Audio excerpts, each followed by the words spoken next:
الحمدللہ رب العالمین والصلاة والسلام علی رسولہ الکریم وعلی آلہ واصحابہ اجمعین اما بعد فاعوذ باللہ من الشیطان الرجیم بسم اللہ الرحمن الرحیم هو الذي أرسل رسوله بالهدى ودين الحق ليظهره على الدين كله وكفى بالله شهيدا محمد رسول الله والذين معه وشداء على الكفار رحماء بينهم تراهم ركعا سجدا يبتغون فضلا من الله ورضوانا سيماهم في وجوههم من أثر السجود ذلك مثلهم في التوراة ومثلهم في الإنجيل كزرع أخرج شطأه فآزره فاستغلظ فاستوى على سوقه يعجب الزراع ليغيظ بهم الكفار وعد الله الذين آمنوا وعملوا الصالحات منهم مغفرة وأجرا عظيما صدق الله العلي العظيم. بہت ہی قابل احترام جناب محمد حسین مہنتی صاحب امیر جماعت اسلامی صوبہ سندھ، محترم جناب ممتاز حسین سہتو صاحب deputy general secretary Jamaat Islami Pakistan, اس عظیم جلسہ عام کے میزبان امیر جماعت اسلامی حیدرآباد جناب عقیل احمد خان صاحب، بزرگ رہنما ہم سب کے بزرگ جناب عبدالوحید قریشی صاحب، جناب طاہر مجید صاحب، ذمہ داران جماعت اسلامی، مختلف ایسوسیشن سے تعلق رکھنے والے معززین شہر، میری بہت ہی قابل احترام ماؤں، بہنوں، بیٹیوں، میرے بہت عزیز نوجوانوں، قابل احترام بزرگوں، میں حیدرآباد جماعت اسلامی کو خراج تحسین پیش کرتا ہوں کہ آپ نہ صرف یہ کہ ممبر سازی مہم چلا رہے ہیں بلکہ حق و عوام کو تحریک کے تسلسل میں آپ نے اس بڑے چوک پر ایک شاندار جلسہ عام منعقد کیا ہے. مجھے یقین ہے کہ انشاءاللہ آج کا یہ جلسہ عام یہ اختتام نہیں بلکہ آغاز ہوگا، ایک بڑی تحریک کا آغاز ہوگا، اور وہ تحریک جو عوام کے مسائل کے حل کے لیے ہے، جو پاکستان کے ترقی اور استحکام کے لیے ہے، اور بالآخر پاکستان میں عدل اور انصاف کے نظام کے لیے ہے جو صرف اور صرف اسلام ہے. اس پوری تحریک کے لیے یہ جلسہ عام ایک مہمیز کا کام دے گا، اور یہاں سے جانے کے بعد آپ پورے اپنے شہر میں اور ضلع میں اپنی اس تحریک کو اثر نو منظم کریں گے، اور پھر کچھ عرصے کے بعد میں ایک مرتبہ پھر آپ کو وقت دوں گا، اور جب میں آپ کو آئندہ جلسہ عام کے لیے وقت دوں گا تو وہ کسی بہت بڑے میدان میں ہونا چاہیے. حیدرآباد کا سب سے بڑا گراؤنڈ کون سا ہے؟ جی سی ڈی گراؤنڈ. وہ بھر سکتے ہیں کہ نہیں بھر سکتے ہیں؟ اوور فلو کرنا ہوگا اس کو. اور انشاءاللہ آپ جب یہ پوری تحریک منظم کریں گے تو صرف وہ جلسہ عام ہی نہیں، حیدرآباد میں انشاءاللہ جماعت اسلامی سب سے بڑی سیاسی قوت بن کر ابھرے گی، لیڈ کرے گی، اور یہ جو برسوں کی دہائیوں کی محرومیاں ہیں اس کا بھی ازالہ کرے گی. یہ شہر ہم سب کا شہر ہے، یہاں میں پیدا ہوا ہوں، میں نے ابتدائی تعلیم اسی حیدرآباد شہر میں حاصل کی ہے، اور یہ تو تاریخی حوالہ رکھتا ہے، علم کا مرکز یہ حیدرآباد رہا ہے. بڑی اپنی یہ زبردست تاریخ ہے اس کی، لیکن اس حیدرآباد شہر میں حکمرانوں کی نااہلیوں کی وجہ سے، کرپشن کی وجہ سے، لوٹ مار کی وجہ سے، اور پھر یہ جو تعصبات کی آگ یہاں پھیلائی گئی، لسانیت کی بنیاد پر لوگوں کو تقسیم کیا گیا تو اس تقسیم در تقسیم نے سب سے زیادہ یہاں کے عوام کا نقصان کیا. کسی کے ہاتھ کچھ نہیں آیا. بنتا خوری، دہشت گردی بڑھی، بوری بند لاشوں کا جو کلچر کراچی سے چلا وہ حیدرآباد میں بھی موجود رہا. بہت نوجوان قتل ہو گئے، بہت سارے گھر اجڑ گئے، لیکن کسی کو کچھ ہاتھ نہیں آیا. اس لیے میں حیدرآباد کے نوجوانوں سے خاص طور پر کہنا چاہتا ہوں کہ آپ میرے بچوں اور نوجوانوں، آپ تو شاید ان حالات سے واقف نہیں ہیں کہ جن حالات سے آپ کے بڑے گزرے ہیں. تو یہ عجیب شہر ہے کہ ایک طرف وہ نسل کہ جس نے پاکستان بنایا، پاکستان کی تحریک چلائی، پاکستان کی تحریک کو پورے بر صغیر میں منظم کیا اور سب کچھ چھوڑ چھاڑ کر اس پاکستان کی خاطر بڑی تعداد میں لوگوں نے ہجرت کی کہ یہ پاکستان لا الہ الا اللہ محمد الرسول اللہ کا پاکستان بنے گا. اور جب یہاں پر مہاجر آئے تھے تو یہاں ہمارے سندھی بھائیوں نے انصار ہونے کا کردار ادا کیا تھا اور سب کو گلے سے لگایا تھا. محبتوں کے زمزمے بہتے تھے، لیکن بدقسمتی سے پاکستان میں ایک ایسا طبقہ برسر اقتدار رہا کہ جس نے پاکستان کے عوام کی تمناؤں کا خون کیا. اس طبقے میں سندھی بھی تھے اور مہاجر بھی تھے، اس میں پنجابی اور پشتون بھی تھے، اس میں بلوچ اور سرائکی بھی تھے، لیکن یہ سارا طبقہ جو حکمران طبقہ تھا، اس میں فوج کے جرنیل تھے، اس میں عدلیہ کے لوگ تھے، اس میں جاگیردار اور وڈیرے تھے، اس میں بڑے بڑے سرمایہ دار تھے، اس میں بڑے بڑے ٹاپ کے بیوروکریٹ تھے. ان کے اندر تو آپس میں ایک اتفاق رہا، یہ تو متحد رہے، لیکن عوام کے درمیان محرومیاں پیدا کی. اور جب محرومیاں پیدا ہوئی تو لوگوں نے یہ سمجھا کہ اگر مہاجر کے نام پر سیاست ہوگی تو مسئلہ حل ہو جائے گا. سندھی قوم پرستی اس کا مظاہرہ کریں گے تو سندھیوں کو حقوق مل جائیں گے. یہی بلوچوں نے سوچا، یہی مختلف لوگوں نے پختونوں کے نعرے لگا کے، سرائکی کا نعرہ لگا کے یہ سمجھا کہ شاید ہمارے حالات درست ہو جائیں گے. لیکن بدقسمتی سے جس نے جس قوم کا نعرہ لگایا اور اس قوم کی بنیاد پر لوگوں سے قربانیاں وصول کی، خون ہمارے نوجوانوں کا بہا، لیکن اسی پارٹی نے سب سے زیادہ اپنی قوم کا نقصان کیا. کسی کے ہاتھ کچھ نہیں آیا. لہذا اب بھی ایک ہی راستہ ہے کہ ہم سب متحد ہو جائیں، ہم سب اکٹھے ہو جائیں. ہماری تقسیم جو زبان کی ہے، جو نسل کی ہے، جو برادری کی ہے، جو قبیلے کی ہے، یہ تقسیم فطری تقسیم ہے. اس پر نہ ہمارے دین کو کوئی اعتراض ہے، نہ کسی کو کوئی اعتراض ہے. خود اللہ تعالیٰ یہ ارشاد فرماتا ہے کہ انسانوں، ہم نے تمہیں ایک مرد اور ایک عورت سے پیدا کیا ہے، پھر اس کے بعد تمہارے قبیلے بنا دیے ہیں، تمہاری برادریاں بنا دی ہیں تاکہ تم تعارف حاصل کرو. تو تعارف حاصل کرنے کے لیے اپنی قوم سے محبت کرنے سے کوئی نہیں روکتا، ہمارا دین بھی نہیں روکتا، بلکہ وہ تو یہ حکم دیتا ہے کہ اپنے قریبی رشتہ داروں کا پہلے تم حق ادا کرو، ان کے لیے کام کرو. لیکن اسلام جس بات سے روکتا ہے وہ تعصب ہے، وہ نفرت ہے، وہ اپنی قوم کی بنیاد پر دوسری قوم سے نفرت کرنا ہے. اگر حق کی بات ہو تو صرف اس بنیاد پر اپنی قوم کا ساتھ دو کہ وہ میری قوم کا ہے اور ناجائز آپ اس کے ساتھ کھڑے ہو جائیں. یہ ظلم ہے، یہ تعصب ہے. اس لیے ہم سب کو جوڑنا چاہتے ہیں، سب کو اکٹھا کرتے ہیں. یہ جماعت اسلامی ہے. جب اس حیدرآباد شہر میں اس طرح کی لہر چلی تھی کہ آدھا گھنٹے میں کئی سو لوگوں کو دہشت گردوں نے قتل کر دیا تھا، پکا قلعہ میں جو واقعات ہوئے تھے، اس کے بعد جو لسانیت کی اور تعصبات کی لہر چلی تھی، پورا صوبہ لہو لہان تھا.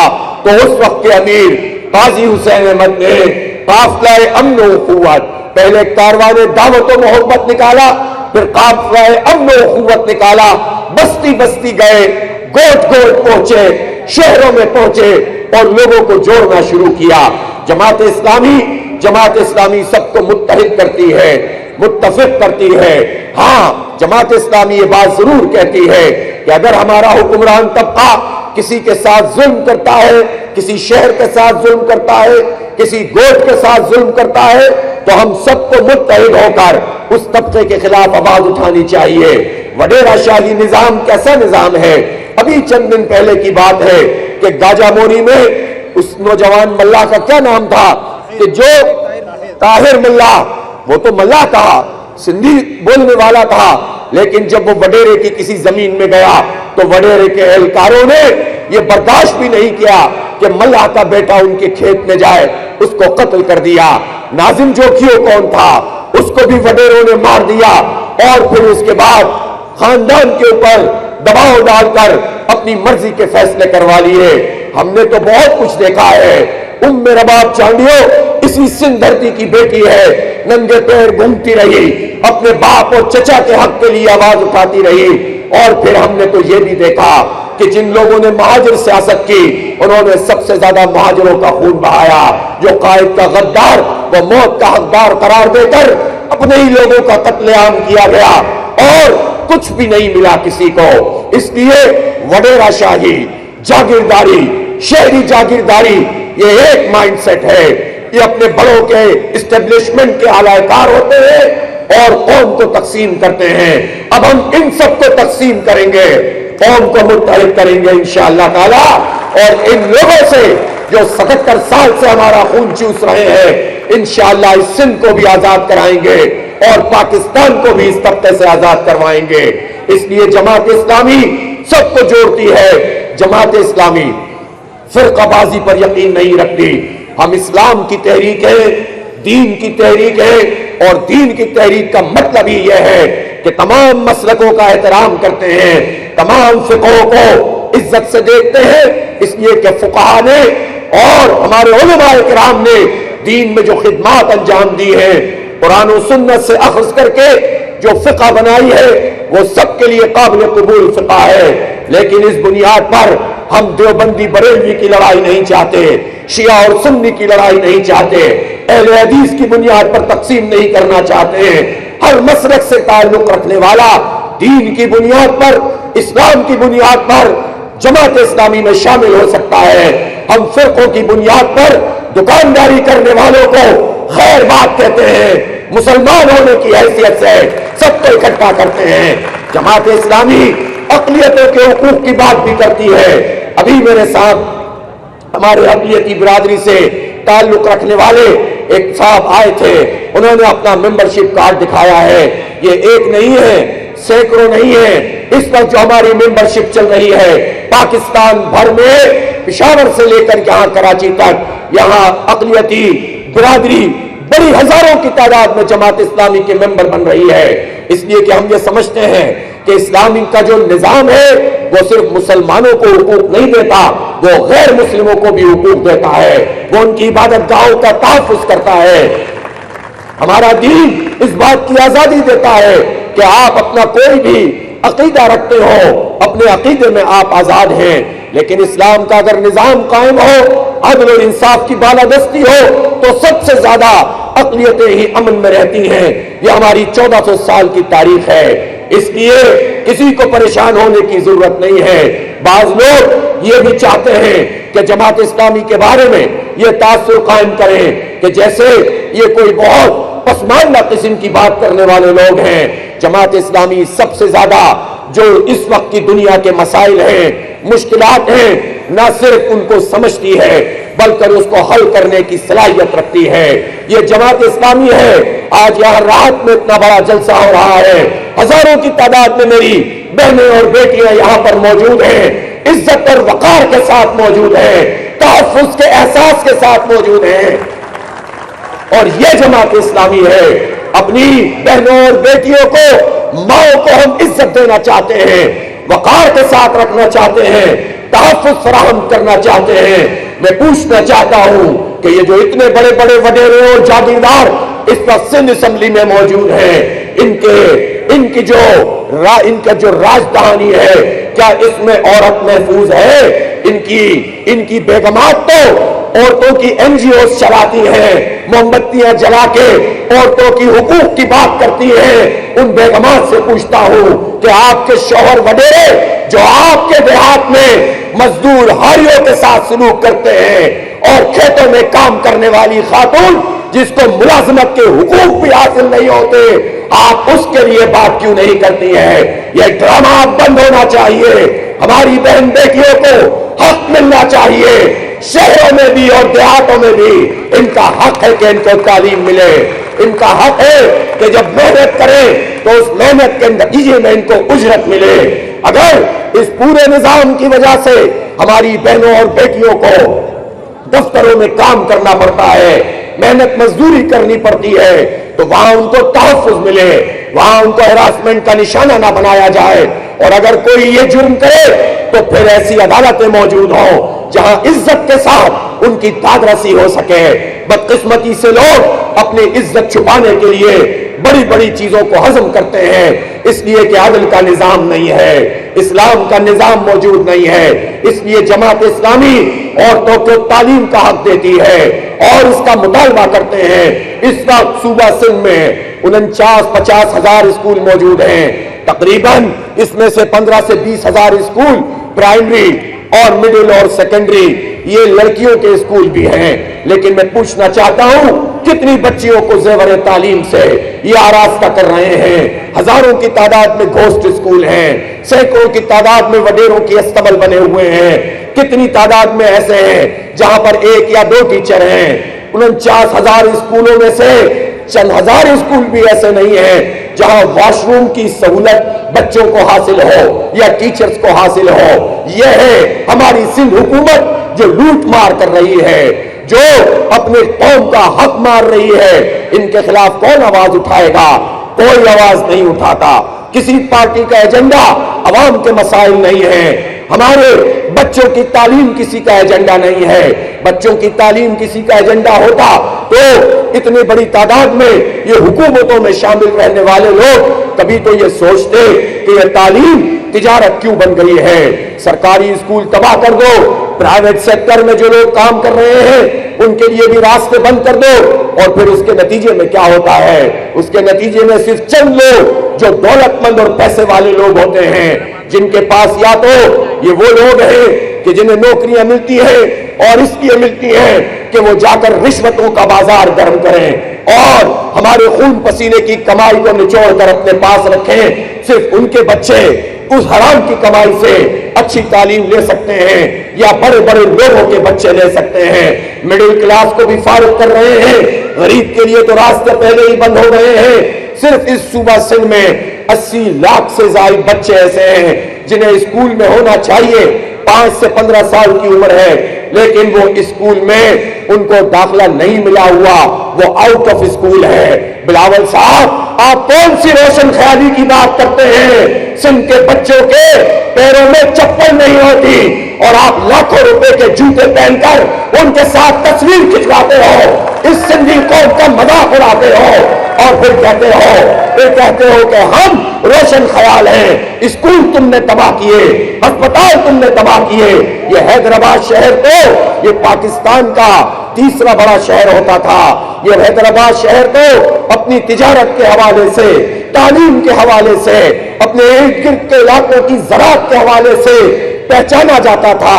16واں مسلسل سال پیپلز پارٹی کا ہے.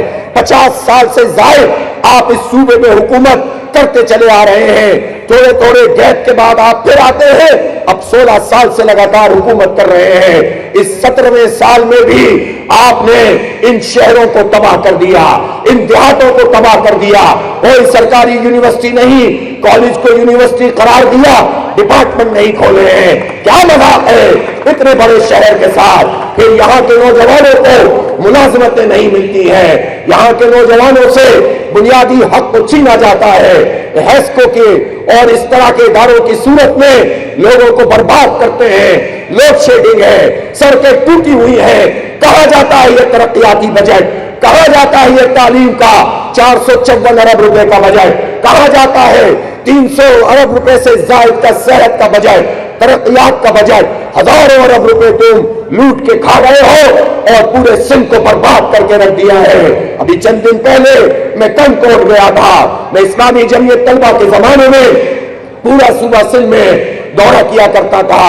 میں نے 1996 میں جو حالات وہاں اپر سندھ کے دیکھے تھے, اور آج جب میں دوبارہ وہاں پر پچھلے ہفتے میں گیا ہوں تو کوئی فرق اس میں واقع نہیں ہوا, بلکہ جو فرق واقع ہوا وہ یہ کہ پہلے سے زیادہ سڑکیں تباہ ہو گئی, پہلے سے زیادہ لوگوں کے برے حالات ہو گئے ہیں. یہ ہے پیپلز پارٹی اور اس کے وڈیرے جو اس صوبے کے اوپر مسلط ہے، جاگیردارانہ نظام میں اپنے ہی لوگوں کا حق کھاتے ہیں اور ان کے جونیئر پارٹنر کے طور پر 40 سال ان کی ہم یہاں حکومت کرتی رہی ہے۔ اب تو اللہ کا شکر ہے، کراچی، حیدرآباد، سکھر، میرپور خاص سب نے ایم کیو ایم کو مسترد کر دیا اور کوئی ایک پولنگ اسٹیشن بھی یہ ہزاروں میں سے نہیں جیت سکے۔ یہ مسترد شدہ ٹولہ یہ وڈیروں کا پارٹنر بن کے شہری جاگیرداری کرتا رہا ہے، بھٹا خوری، دہشت گردی کرتا رہا ہے اور یہ اسٹیبلشمنٹ کے اعلی کار بن کے ہمارے حق کھاتے رہے ہیں اور ہر موقع کے اوپر اپنے لیے بہت کچھ وصول کرتے رہے ہیں۔ لہذا اب یہ سندھی مہاجر کارڈ نہیں چلے گا، اب تو چلے گا تو عوام کا کارڈ چلے گا، نوجوانوں کا کارڈ چلے گا، خواتین کا کارڈ چلے گا، مزدوروں کا کارڈ چلے گا، کسانوں اور حاریوں کا کارڈ چلے گا اور انشاءاللہ جماعت اسلامی اس صوبے کو ان کے شکنجے سے، ان ظالموں کے شکنجے سے آزادی دلائے گی۔ یہ فارم 47 کی پیداوار ان کو مینڈیٹ نہیں ملا، یہ مسلط کیے گئے ہیں، ان کو مسترد عوام نے کیا ہے، لہذا اس مینڈیٹ کو بھی بحال کرنے کی تحریک ہم آگے لے کر چلیں گے۔ اس وقت پاکستان میں ایک آئینی بحران پیدا کرنے کی کوشش ہو رہی ہے اور عدلیہ جو پہلے ہی جس پر انفلوئنس کیا جاتا ہے، ججوں کی جاسوسیاں کی جاتی ہیں، ان کے بیڈ رومز میں کیمرے لگائے جاتے ہیں۔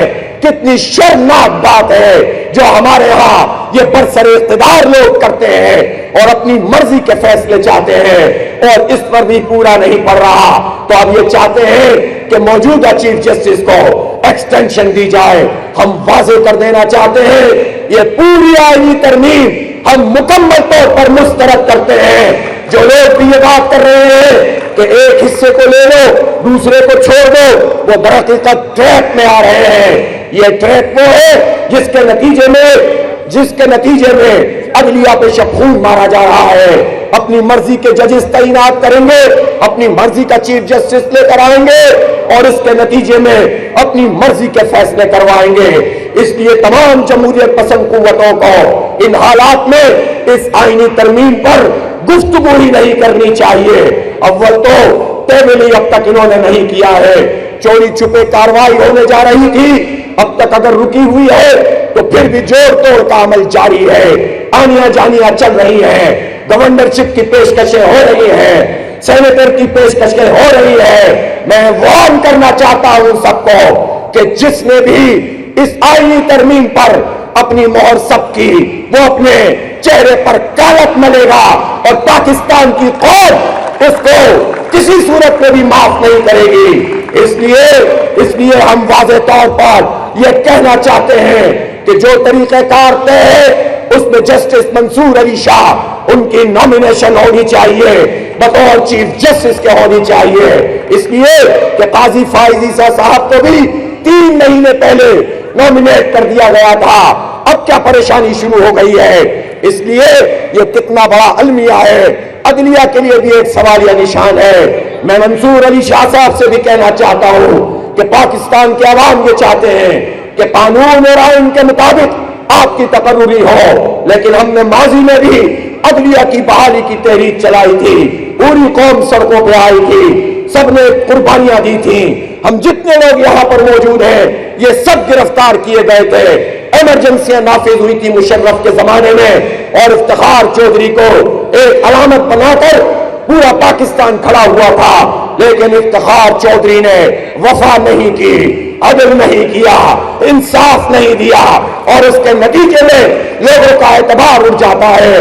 منصور علی شاہ صاحب آپ جس کرسی پر موجود ہیں یا آپ کے سارے جج موجود ہیں وہ اللہ کے نام کا حلف لیتے ہیں، آئین پاکستان کا حلف لیتے ہیں۔ یا تو آپ میں اتنی ہمت ہے تو پھر آپ عدل کریں اور اگر آپ ڈرتے ہیں اسٹیبلشمنٹ سے تو کرسی چھوڑ دیں، دوسرا کوئی راستہ موجود نہیں ہے۔ اس لیے جس کی ٹرن ہے اس کا تقرر ہونا چاہیے اور کسی صورت میں بھی اس آئینی ترمیم کے نام پر قوم کے ساتھ کھلواڑ قبول نہیں کیا جائے گا۔ میرے ساتھیوں اور دوستوں، اس وقت پاکستان میں معیشت کا حال کیا ہے سب جانتے ہیں۔ حکومت یہ کہہ رہی ہے کہ ہم نے ہم نے انفلیشن پہ قابو پا لیا، مہنگائی پہ قابو پا لیا اور مہنگائی کم ہو گئی ہے۔ آپ کو معلوم ہے یہ مہنگائی کم کرنا کس کو کہتے ہیں؟ اس کو نہیں کہتے کہ 100 روپے کی کوئی چیز ہے تو وہ 90 روپے کی ہو جائے، وہ یہ کہتے ہیں کہ 100 روپے کی چیز پچھلے مہینے 120 روپے کی ہوئی تھی، اس مرتبہ ہم نے صرف 18 روپے بڑھائے ہیں، 20 روپے نہیں بڑھائے اور اب 138 کی ہو گئی ہے، لیکن مہنگائی کم ہو گئی ہے۔ شہباز شریف یہ کون سا فارمولا ہے؟ ہمیں بھی سکھاؤ، قیمتیں بڑھ رہی ہے، مہنگائی کم ہو رہی ہے، جھوٹ مت بولو، دھوکہ مت دو، قوم کے ساتھ یہ فراڈ مت کرو اور قوم کا حق قوم کو دو اور اس طرح سے دو کہ یہ جو تمہاری پسندیدہ آئی پی پیز ہیں جن کو ہزاروں ارب روپے جن کے منہ میں تم ڈالتے ہو، ہمارے خون پسینے کی کمائی بجلی کے بلوں کی صورت میں ہم سے وصول کرتے ہو، ناجائز ٹیکس لگاتے ہو اور پھر چند لوگوں کو نوازتے ہو۔ چند لوگ وہ تو ترقی پاتے ہیں، وہ جو بجلی بناتے نہیں ہیں اس کے پیسے ان کو دیے جاتے ہیں اور پھر یہ آئی پی پی انکم ٹیکس سے بھی مستثنا ہے اور تنخواہدار لوگوں پر ٹیکس لگاتے چلے جاتے ہو، ان کی تنخواہوں سے ٹیکس کاٹ لیتے ہو اور ان بڑے بڑے مگرمچھوں کو انکم ٹیکس سے تم نے استثنا دیا ہوا ہے۔ افسوس کی بات تو یہ ہے کہ آئی پی پیز کے اس معاملے میں Peoples Party, Noon League, P T I سب شامل ہیں، سب نے ان کو برات دیے ہیں، سب نے ان کا انکم ٹیکس ایگزیم کیا ہے، سب نے ان کو طاقتور بنایا ہے۔ اس لیے ہی تو میں کہتا ہوں کہ ان پارٹیوں میں بھی ایک ہی طبقہ ہے جو ان پارٹیوں میں براجمان ہے، ادھر سے اچھل کر ادھر آتے ہیں، ادھر سے اچھل کر ادھر چلے جاتے ہیں اور لوگ سمجھتے ہیں کہ پارٹیاں مضبوط ہو رہی ہیں۔ پارٹی نہیں مضبوط ہوتی، جاگیردار اپنا راستہ بدلتا ہے اور جدھر جاتا ہے، وڈیرا جہاں جاتا ہے، شوگر مل کے مالکان جہاں جاتے ہیں، آئی پی پیز کے آنرز جہاں جاتے ہیں، وہ پارٹی مضبوط ہو جاتی ہے۔ اسی لیے پھر پارٹی ان لوگوں کی مرہون منت ہوتی ہے اور دیکھنا ہو تو پی ٹی آئی کے حالات دیکھ لیجئے، لیڈر گرفتار ہوا ہے تو 10 حصوں میں پارٹی تقسیم ہو گئی ہے، ایک دوسرے پر بات کرتا ہے، دوسرا تیسرے پر جو ہے یقین نہیں کرتا۔ عوام دیکھتے ہیں کہ ہم کس کے پیچھے چلیں، 10 حصوں میں تقسیم، اس لیے کہ یہ لیڈر ہوتے ہیں جو اپنی پارٹیوں کو مضبوط نہیں بناتے، یہ تنظیم اور ڈسپلن قائم نہیں کرتے اور یہ چاہتے ہیں کہ ون مین آرمی کے ذریعے سے یہ بڑی بڑی پارٹیاں چلائی جائیں، اس کا یہ نتیجہ نکلتا ہے۔ الحمدللہ جماعت اسلامی ایک ڈیموکریٹک پارٹی ہے، ایک جمہوری جماعت ہے۔ جس وقت میں آپ سے بات کر رہا ہوں اس وقت جماعت اسلامی کے تمام صوبوں کے امراء کا اس وقت استصواب اور انتخاب کا عمل جاری ہے۔ کسی کو نہیں پتا، کوئی آپا دھاپی نہیں، کوئی لپا ڈپٹی نہیں، کوئی آپس میں لڑائی نہیں اور ایک اسموتھ طریقے سے یہ عمل مکمل ہو جاتا ہے۔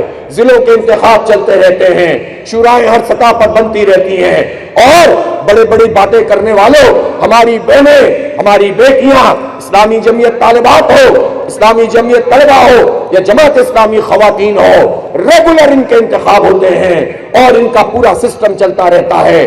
یہی وجہ ہے کہ جب پاکستان بنا تھا اتنی سی جماعت اسلامی تھی اور اس کے بانی، عظیم مفکر، بہترین اسکالر، پوری دنیا میں اسلامی تحریکوں کو دوبارہ سے کھڑا کرنے والے، اسلام کی تجدید اور احیاء کی تحریک برپا کرنے والے سید ابو العلا مودودی تھے۔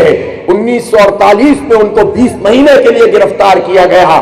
چھوٹی سی جماعت اسلامی تھی، تقسیم نہیں ہوئی، ٹوٹی نہیں اور زیادہ مضبوط ہو گئی، اس لیے کہ انہوں نے نظام وضع کیا تھا۔ پھر اس کے بعد سن 53 میں تو ماشاءاللہ کورٹ نے، فوجی عدالت نے انہیں قادیانی مسئلہ لکھنے کی وجہ سے پھانسی کی سزا سنا دی تھی اور اس کے باوجود بھی جماعت اسلامی کو کچھ نہیں ہوا۔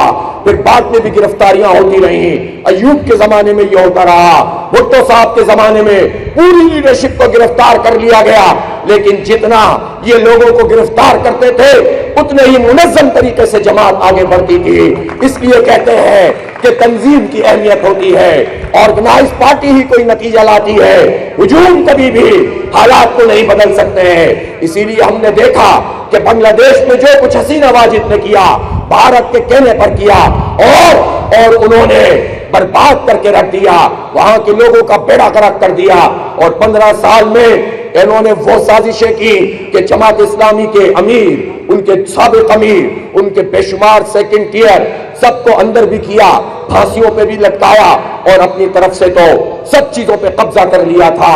لیکن ہزاروں کی تعداد میں ایک وقت ایسا بھی آیا کہ بنگلہ دیش میں جماعت اسلامی کے نوجوان اور بزرگ ملا کے اور خواتین اور طالبات ملا کے 53,000 لوگ گرفتار تھے، لیکن جماعت اسلامی پوری طاقت کے ساتھ وہاں موجود ہے، اور جب انقلاب برپا ہوا ہے تو ایک نئی قوت بن کر ابھری ہے۔ اس لیے یہ جماعت اسلامی ہے۔ اسی لیے مولانا مودودی اس کو کہتے تھے کہ یہ لوہے کے چنے ہیں، چباؤ گے تو دانت ٹوٹ جائیں گے۔ لیکن میں آپ لوگوں سے کہنا چاہتا ہوں نوجوانوں، اس وقت جو ہمیں چیلنج درپیش ہے اس میں ہمیں اپنی تنظیم کو بھی وسیع کرنا ہے اور اپنے نظم و ضبط کو بھی قائم رکھنا ہے۔ یہ مشکل کام ہوتا ہے، لیکن آپ مشکل کام کرنے کے لیے ہی تو برپا ہوئے ہیں۔ آسان کام کرنے ہوتے، مفاد کی بات کرنی ہوتی، قوم پرستی کی سیاست کرنی ہوتی، سندھی مہاجر میں تقسیم کرنا ہوتا، دیوبندی بریلوی میں بانٹنا ہوتا، تو بہت سی پارٹیاں مذہبی بھی موجود ہیں، سیاسی بھی موجود ہیں۔ آپ کو تو اسلام کا نظام قائم کرنا ہے، پاکستان کا استحکام پیش نظر ہے۔ آپ کو تو عوام کے حقوق دلوانے ہیں، مظلوموں کو اٹھانا ہے، محروموں کو یکجا کرنا ہے، وڈیرہ شاہی اور جاگیرداری اس کے خلاف کر کر کھڑا ہونا ہے، اور وہ سارے طاقتیں جو پاکستان پہ اپنا قبضہ قائم کی ہوئی ہے، پاکستان کے عوام کو اس سے نجات دلانی ہے، اور اللہ کے خاطر اس کام کو کرنا ہے۔ جو اللہ کے خاطر یہ کام کرتا ہے اس کا ذاتی مفاد کوئی نہیں ہوتا، اس کی میں نہیں ہوتی، اس کی انا نہیں ہوتی، اس کی 1.5 اینٹ کی مسجد نہیں ہوتی، وہ پھر پوری جماعت کے ساتھ چلتا ہے، اجتماعیت کے ساتھ چلتا ہے۔ تو نوجوانوں خاص طور پر بھی تم سے کہتا ہوں کہ ایک چیلنج یہ ہے کہ نظم و ضبط کے ساتھ چلیں گے، اور دوسرا چیلنج یہ ہے کہ بڑی تعداد میں لوگوں کو اپنے ساتھ لے کر چلیں گے، پوری سوسائٹی کو لے کر چلیں گے۔ اب چھوٹی چھوٹی ٹکڑیوں سے انقلاب برپا نہیں ہوگا، آپ جائیں اور دستک دیں۔ میں پوچھنا چاہتا ہوں، میں نمبر پوچھنے کے باوجود آپ سے معلوم نہیں کر رہا، آپ مجھے بتائیں نہیں، لیکن میں پوچھوں گا اور خود اپنے آپ کو جواب دیں۔ ہمیں امیر حیدرآباد بھی اور تمام زونز کے اور تمام حلقوں کے ناظمین بھی اور خواتین بہنیں بھی کہ ہم نے کتنے ممبر بنائے ہیں۔ آپ مجھے یہ بتائیے کہ کیا جو حیدرآباد کی گنجائش ہے اس کے مطابق ہم نے رابطہ کیا ہے؟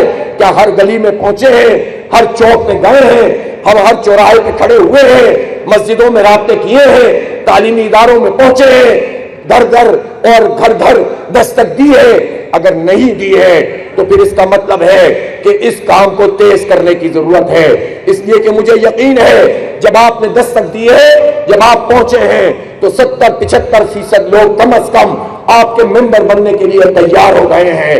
جب معاشرے میں اتنی قبولیت موجود ہو اور آپ کام بھی انقلاب کا کر رہے ہو تو پھر آپ کی ذمہ داری ہے کہ آپ اپنی رفتار کو تیز کریں، اپنے وقت کی قربانی دیں، اللہ پر بھروسہ کریں، اپنے ذاتی کردار اور اخلاق کو بہتر بنائیں، اپنے لین دین کے معاملات کو درست کریں۔ ایک بہترین جماعت اسلامی کا کارکن اس طرح بن کر سامنے آئے اور لوگوں کے دل و دماغ کو دستک دیں گے۔ انشاءاللہ پورا معاشرہ آپ کے ساتھ چلنے کے لیے تیار ہے، کوئی اور نہیں ہے جو گراس روٹ لیول پر ان کی رہنمائی کر سکتا ہو۔ میں حیدرآباد شہر کے امیر اور ان کی پوری ٹیم سے کہتا ہوں، میں یہاں بیٹھا ہوا پوچھ رہا تھا حیدرآباد کے مسائل کیا ہیں، انہوں نے بے شمار مسائل مجھے بتائے ہیں۔ ان سب مسائل کے حوالے سے یہ جو حق دو عوام کو تحریک ہے یہ ایک چھتری کی صورت میں موجود ہے۔ یہ بڑے بڑے جو مسئلے پاکستان کی معیشت کے ہیں، آئی پی پیز کے حوالے سے، پاور کے حوالے سے، بجلی اور گیس کے مسائل اور جاگیرداروں کی جاگیرداری، ان سب چیزوں پر ہم بات کر رہے ہیں۔ ہم جمہوریت کی بحالی اور آئین کی بالادستی اور ہر شعبے کو اور ہر ادارے کو آئین کی فریم ورک میں رہتے ہوئے، حدود میں رہتے ہوئے کام کرنے کی تحریک لے کر چل رہے ہیں۔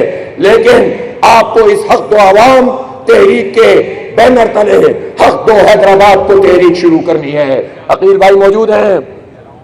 حق دو حیدرآباد کو اس کے پورے تمام چیزوں کو چاک آؤٹ کریں۔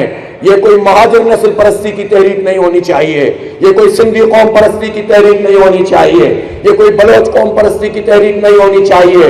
سب مسائل کو مجتمع کریں، سر جوڑ کر بیٹھیں، سب کے پاس پہنچیں، وکلا کے پاس جائیں، دانشوروں کے پاس جائیں، ادیبوں اور شاعروں کے پاس جائیں، علماء کرام کی خدمت میں پہنچیں۔ پلیٹ فارم جماعت اسلامی کا ہوگا، جماعت اسلامی کے پلیٹ فارم سے حق تو حیدرآباد کو تحریک شروع کرے۔ پورے پاکستان میں ہم نے ساری جماعتوں سے کہا ہے کہ اپنے لوکل ایشوز کو بھی آئیڈینٹیفائی کریں اور پھر بڑی تعداد میں لوگوں کو اپنے ساتھ ملائیں۔ یہ جو ممبرشپ آپ کر رہے ہیں، اس کے بعد عوامی کمیٹیاں بنائیں، گلی محلوں کی سطح پر بنائیں اور ان کمیٹیوں کو امپاور کریں، با اختیار بنائیں، دلوں کو ذرا سا کھول دیں۔ چند لوگ اگر موجود رہیں اور پھر وہ چند ہی لوگ رہیں تو پھر اس کے بعد وہ چند لوگ بھی الجھ پڑتے ہیں۔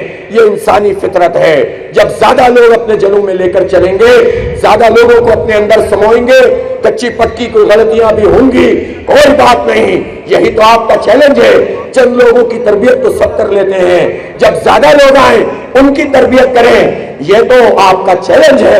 اس لیے آپ خواتین بھی یہ کام کریں، مرد بھی یہ کام کریں، نوجوان خاص طور پر۔ ہم نے جے آئی یوتھ کا پیرلل نظام ختم کیا ہے، لیکن جے آئی یوتھ حیدرآباد میں منظم ہونی چاہیے۔ یہ جماعت اسلامی کی ذمہ داری ہے کہ نوجوانوں کو با اختیار بھی بنائیں اور آپ اللہ کے راستے میں اپنا وقت بھی لگائیں، اپنی صلاحیتیں بھی لگائیں اور مال بھی لگائیں۔ یہ دین کا کام ہے، یہ اللہ کی رضا کا کام ہے۔ ہم سیاست کرتے ہیں لیکن عبادت سمجھ کے کرتے ہیں۔ ہمارے پیش نظر ذات کا مفاد نہیں ہے، پارٹی کا مفاد نہیں ہے، دین کا مفاد ہے۔ حق اور انصاف کی بالادستی کے لیے کام کرتے ہیں، اس لیے اس کام کو آگے بڑھانا ہے۔ میں آپ سے اس موقع پر یہ بھی کہنا چاہتا ہوں کہ ابھی ہمیں ممبرشپ مہم کو بھی آگے لے کر چلنا ہے، لیکن اس کے ساتھ ساتھ ہم اپنے غزہ کے لوگوں کو نہیں بھول سکتے۔ غزہ کے وہ مجاہد، سال ہو گیا ہے، سرنڈر نہیں کیا ہے، ہتھیار نہیں ڈالے ہیں، جو کچھ کر سکتا ہے وہ کر رہا ہے۔ آج بھی وہ زیرو ڈسٹنس سے اسرائیل کے ٹینکوں پر حملہ کرتے ہیں۔ سال ہو گیا ہے، بمباری ہو رہی ہے، بچے شہید ہو رہے ہیں۔ 43,000 لوگوں کو شہید کیا ہے، اس میں سے 30,000 بچے اور عورتیں ہیں۔ مائیں اپنے بچوں کو قبر میں اتارتی ہیں اور پھر ڈٹ کر کھڑی ہو جاتی ہیں۔ آپ سوچ سکتے ہیں بہن بھائیوں کی کیا کیفیت ہوتی ہوگی، لیکن کیا قوم ہے۔ دو باتیں ان سے سیکھ لیجئے۔ ایک بات تو ان سے استقامت سیکھیے، یہ سیکھیے کہ اللہ کی رضا میں راضی کس طرح رہتے ہیں اور اپنا محاذ نہیں چھوڑتے ہیں، ہتھیار نہیں ڈالتے ہیں، اسرائیل کو قبول نہیں کرتے ہیں، اس کو تسلیم نہیں کرتے۔ وہ سارے مسلم بغیرت حکمران جو اسرائیل کو تسلیم کرنے کے لیے مرے جاتے ہیں، وہ حمیت حاصل کریں غزہ کے بچوں سے، غزہ کی عورتوں سے، کہ وہ مر رہے ہیں، خون دے رہے ہیں، ان کی باڈیز جھلس جاتی ہیں، ان کے خیموں پہ راکٹ گرتے ہیں، ایسے ایسے بم گر رہے ہیں کہ پوری باڈی میلٹ ہو جاتی ہے، لیکن ڈٹ کر کھڑے ہوئے ہیں۔ اور حکمرانوں، تمہیں کیا ہو گیا ہے؟ اسرائیل اگر ہمارے بچوں کو مار رہا ہے تو وہ جنگ نہیں لڑ رہا، جنگ میں تو وہ ہار چکا ہے، حماس نے اس کو شکست دے دی ہے، وہ تو ہمارے بچوں سے بدلہ لے رہا ہے۔ اور اس کو یہ طاقت کس نے فراہم کی ہے؟ اس کو یہ طاقت اگر امریکہ نے فراہم کی ہے، یورپ کے حکمرانوں نے فراہم کی ہے، تو اس کو یہ طاقت عرب حکمرانوں نے فراہم کی ہے، مسلم حکمرانوں اور فوج کے سربراہوں نے فراہم کی ہے۔ ان کی کمزوری ہے جو اسرائیل کو یہ جرأت ہوتی ہے کہ وہ پہلے غزہ کو برباد کر رہا تھا، اب لبنان پہ حملہ آور ہوا ہے۔ اس لیے ہمیں غزہ کے مجاہدوں سے، عوام سے، بچوں سے، عورتوں سے یکجہتی کا اظہار بھی کرنا ہے۔ 7 اکتوبر کو پورے حیدرآباد کے لوگوں تک پہنچیں، اس سے پہلے کیمپ لگائیں 3 دن، بچے کو یہ میسج پہنچائیں کہ 7 اکتوبر کو 12 بجے اپنے دفتر سے باہر آ کر لوگ کھڑے ہوں، خواتین اپنے گھروں سے باہر آ کر کھڑی ہوں۔ پورے پاکستان سے ہم اپیل کر رہے ہیں، اور یہ وہ نقطہ ہے جس نقطے پر ہم حکومت سے بھی رابطہ کر رہے ہیں، اس لیے کہ فارم 47 کی حکومت ہو یا 45 کی حکومت ہو۔ ابھی تو 47 کی حکومت ہے، لیکن ہے تو حکومت، بات تو مجبوراً اس سے کرنی پڑتی ہے۔ اور ہم وزیر اعظم سے بھی رابطہ کریں گے، صدر سے بھی کریں گے، تمام پارٹیوں کے پاس جائیں گے، علماء کرام، وکلاء، تاجر، صنعت کار، سب کے پاس جائیں گے کہ 1 گھنٹہ آپ غزہ کے لوگوں کے لیے رکھ دیجئے۔ اللہ کی بارگاہ میں اپنا اس چھوٹا سا عمل لے کر چلے جائیے کہ ہم اٹھ کر کھڑے ہوئے تھے، ہم سڑکوں پہ نکلے تھے، ہم نے یکجہتی کا اظہار کیا تھا، ہم لڑ نہیں سکتے تھے لیکن سڑک پہ تو آ سکتے تھے۔ اس لیے میں آپ سے کہنا چاہتا ہوں، لیکن یہ میسج سب تک پہنچنا چاہیے، یہ پیغام ہر بچے ہر جوان تک جانا چاہیے، اسکولوں اور کالجوں کو اور یونیورسٹیوں کے لوگ بھی، طلبہ اور طالبات بھی باہر نکل کر کھڑے ہوں، پورے پاکستان کو غزہ کے لوگوں کی پشت پر کھڑا کریں گے انشاءاللہ، اور سب سے رابطہ کریں گے انشاءاللہ۔ اور میں یہ بتانا چاہتا ہوں کہ ہماری حق و عوام کو تحریک ایک نئے مرحلے میں داخل ہو گئی ہے، اور پرسوں 29 تاریخ کو پورے پاکستان میں شاہراہوں پہ دھرنے دیے جائیں گے۔ اگر آپ نے آج جلسہ کر لیا ہے، اس کا مطلب یہ نہیں ہے کہ 29 تاریخ کو کچھ نہیں کرنا، 29 تاریخ کو بھی دھرنا دینا ہے عقیل بھائی، اور بڑا دھرنا دینا ہے۔ حیدر چوک میں دھرنا دینے کا اعلان کر رہے ہیں، ایک بھرپور دھرنا ہونا چاہیے، اور پھر ہم یہ آپشن بھی رکھتے ہیں کہ پہلے ہم نے شٹر ڈاؤن ہڑتال کی ہے، اب ہم پہیا جام ہڑتال کریں گے۔ حیدرآباد کے لوگوں، جماعت اسلامی نے اعلان کیا تو شہر میں کوئی پہیا چلے گا؟ پہیا چلے گا؟ پھر کوئی شٹر کھلے گا؟ سب پورا پاکستان ایک ساتھ آ کر کھڑا ہوگا۔ ہم ایک سے زیادہ ہڑتالوں کا آپشن بھی رکھتے ہیں، لیکن 23 سے لے کر 27 تک ایک بڑا عوامی ریفرنڈم کر رہے ہیں، اور اس ریفرنڈم میں پاکستان کے لوگوں سے ایک سوال کریں گے کہ پاکستان میں یہ جو حکمران طبقہ ہے، اس نے پہلے ہی ہم سے ناجائز بل وصول کر لیے ہیں، ہزاروں ارب روپے انہوں نے آئی پی پیز کو کیپیسٹی پیمنٹ کے دیے ہیں، یعنی جو بجلی آپ نے استعمال نہیں کی اس کے پیسے ہم دے چکے ہیں، لہذا اب جو ہم بجلی استعمال کریں گے تو اس کے پیسے ہم آپ کو نہیں دیں گے۔ یہ جائز بات ہے کہ ناجائز بات ہے؟